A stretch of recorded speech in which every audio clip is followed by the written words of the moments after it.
All right, our first task is to select from the menu what we want to use to make a project. I'm going to start with voice or microphone. Guitar would imply that I have an electric guitar, similar with the bass option, that I can connect its signal to the computer through an interface, like a Focusrite. So I'm going with voice and microphone right now. Notice that I'm getting levels in my mic. The louder I speak, the higher it's going to go.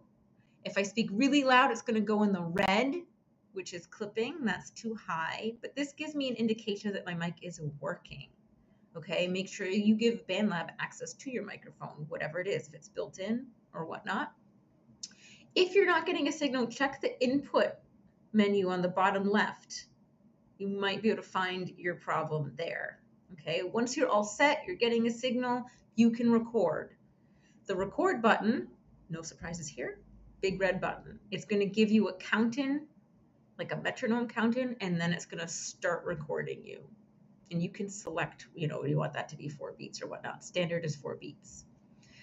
Let's say we want to record after something we already recorded. You can move your cursor and it will start recording at the cursor. It'll still give you a count-in, but it's not going to start recording you until where your cursor is at. That can be nice if you're having students work on things, they're working in pieces, working at a slower pace, so on and so forth. If you want to add a new track, you're going to go to Add Track. And again, you're going to be shown this menu. Let's explore the Instruments feature to the left. All right, this is going to present us with a virtual MIDI keyboard that's labeled according to our computer keyboard so that we could play it with our computer keyboard. Okay.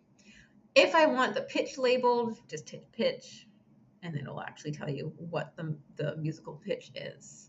You can connect this to a MIDI keyboard if you have one. There's a little bit of a delay, but it does work. But having the virtual piano is a nice option if you don't have that or students are working remotely. So let's look at this menu on the left. It's selected on piano, but you could change that because it's like a MIDI keyboard. I could change it to sound like a different instrument.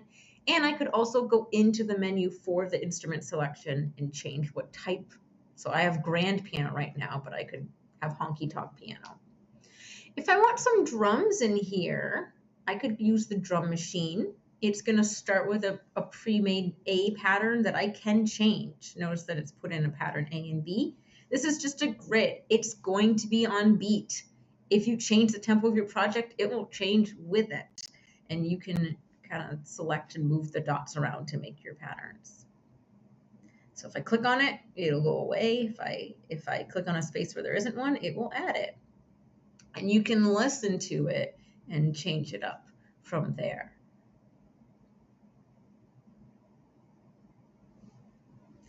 Really important in here is to remember to always save. Remind your students to always save. So there's a floppy disk icon, top right. That's really important. Bandlab does crash or freeze. So saving frequently, really, really important.